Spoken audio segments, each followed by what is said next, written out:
Hyderabad Annapurna studio దగ్గర ఆదివారం అర్ధరాత్రి పెద్ద రచ్చ జరిగింది.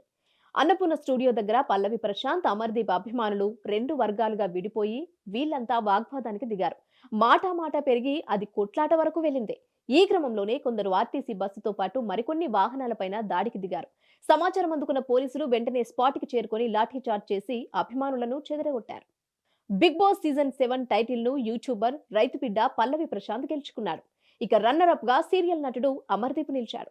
ఈ సందర్భంగా బిగ్ బాస్ షూటింగ్ జరుగుతున్న అన్నపూర్ణ స్టూడియోస్ కు పెద్ద ఎత్తున అభిమానులు తరలివచ్చారు. ఈ క్రమంలో రెండు వర్గాల అభిమానుల మధ్య మొదలైన వాగ్వాదం చినికి గాలివానలా మారింది. ఒకరినొకరు తోసుకుంటూ పిడిగుద్దులు గుద్దుకుంటూ అసభ్య పదజాలంతో దుర్భాషలాడుకున్నారు. అటుగా వెళ్తున్న కొండాపూర్ సికింద్రాబాద్ ఆర్టీసీ బస్సు పైన దాడి చేసి అద్దాన్ని పగలగొట్టారు. సమాచారం తెలుసుకున్న పోలీసులు అన్నపూర్ణ స్టూడియోస్ కు చేరుకొని ఇరు వర్గాలను చెదరగొట్టారు.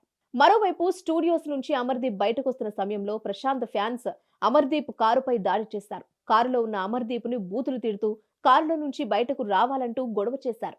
దీంతో కారులో ఉన్న అమర్దీప్ తల్లి, అతని భార్య భయభ్రాంతులకు గురయ్యారు.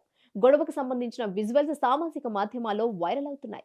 అలాగే గీతు రాయల్, అశ్విని కారుపై కూడా దాడి జరిగింది.